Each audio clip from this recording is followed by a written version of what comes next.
Science makes change possible. Scale makes it real. More than a decade ago, Sila invented the modern silicon anode, a revolutionary material engineered with nanoscale precision to deliver breakthrough battery performance, including 20 to 40% more energy density and faster charging that clocks in under 10 minutes.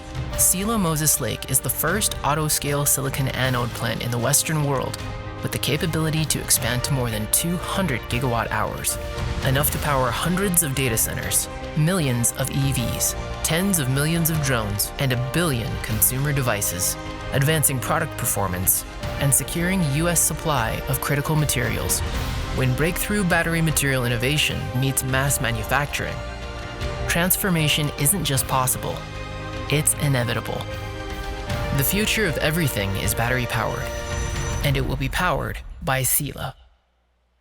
Joining us to discuss drone dominance, fully charged, please welcome co-founder and chief executive officer for Sila, Jean Berdichevsky, and general manager for Helsing Inc., Dr. Jennifer McArdle. Moderated by executive director for SAFE's Coalition for Reimagined Mobility, Rachel McCleery.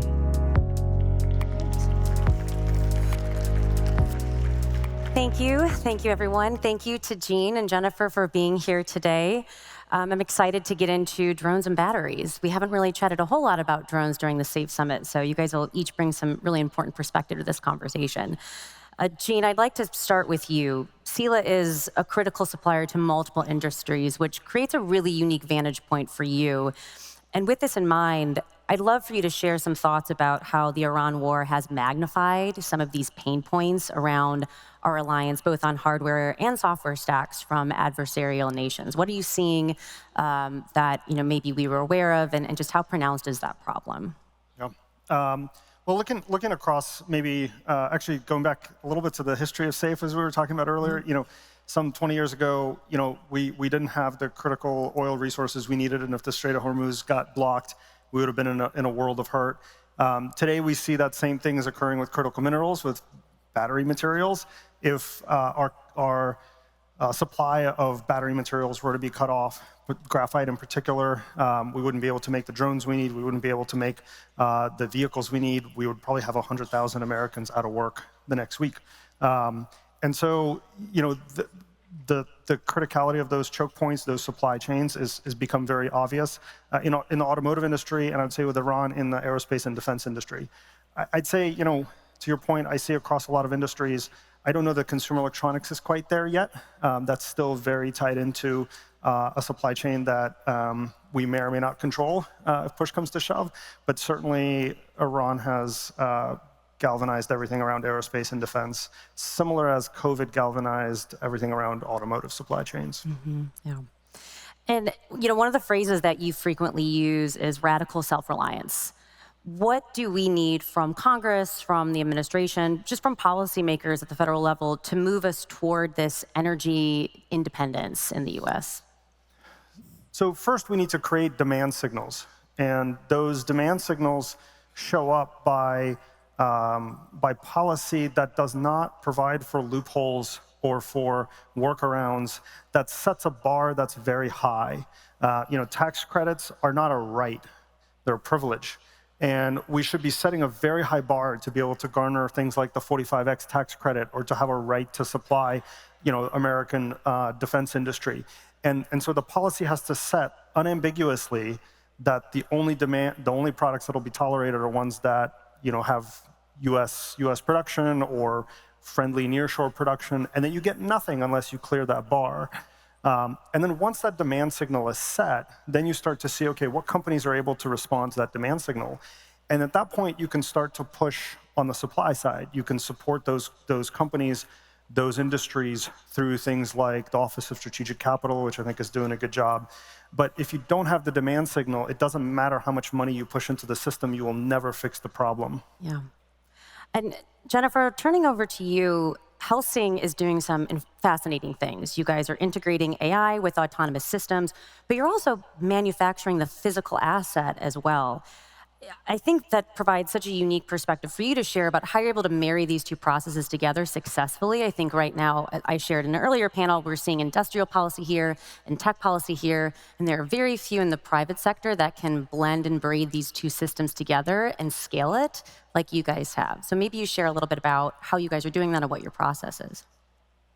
So Helsing, I think, as a company, we were really born out of the Ukraine war. The Ukraine war is something very intimate to Helsing as a European business. We operate on the front lines alongside Ukrainian warfighters, and the way we approach software development is based on that. We are constantly doing spiral development based on the techniques, tactics, and procedures we see every day in the field. At the same time, in Ukraine, I mean, we are seeing the Ukrainians attrit about 4,000 drones per day. Math matters, scale matters, and the production capacity behind that matters, and the supply chain behind that matters. We have recognized as a company that to really get at attritable mass, you need a software-defined solution that is low cost and produced at scale. So what is the real differentiator here? It's your software and your production process, because that's what you're procuring for. You're procuring for mass, and you're trying to drive down hardware costs and use software as a differentiator, where obviously compute really does matter.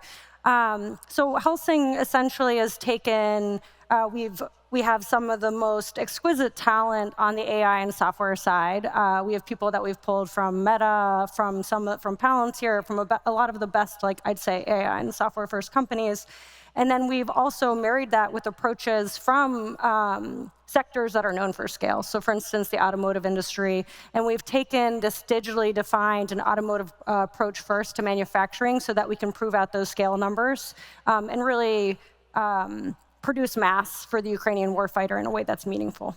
That's great. And maybe putting these two pieces together, Helsing, you recently launched a strike drone that can operate in environments where GPS signals are jammed. That's huge. Sila is building a silicon anode that provides a 20% energy density boost at lower weights and faster charging compared to this traditional graphite anode.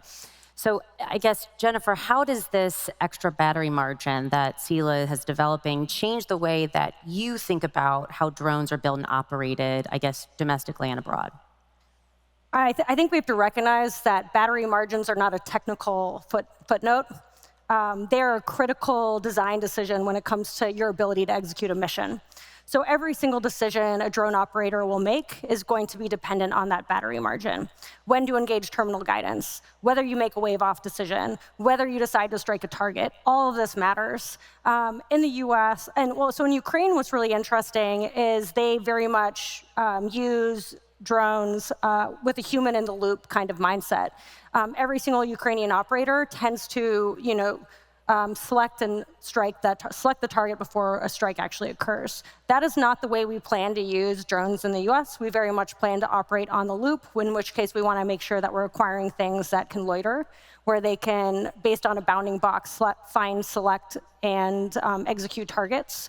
Compute really matters for that. The battery margin really matters for that. So that kind of trade space matters when it comes to battery margin and our ability to kind of execute the missions we want and to operate in a swarm or operate with a heterogeneous mix of capabilities. Like, battery really matters here. And I guess with the minute we have left, I'd love to hear from both of you on your remaining thoughts of what's needed next to scale. You kind of talked about it a little bit, but is there anything that we haven't touched on that you think the broader energy ecosystem is missing when we think about making sure both of your companies can be successful? So for me, without a doubt in the US, we need a trusted supply chain and a trusted supply chain of American-made components so that in the event, of a high-end conflict, let's say in the Indo-Pacific, we are not cut off from what we need. We need the ability to build and reconstitute capabilities really fast, which is why, running Helsing's US business, I'm obviously looking to subcomponent suppliers that can be amazing partners to us. And, companies like Gene's, I think, is a place where, really meaningful partnerships can emerge. Yeah, I think for us, it's, demand really matters, both in the sectors like defense, but also a recognition from, this city, from DC, that you can't have a strong defense industrial base without an industrial base. Meaning, the only way to drive down cost and to drive up the innovation of, let's say, next generation batteries is to ensure that we're scaling not just for the defense market, but for the automotive market, for the consumer electronics market.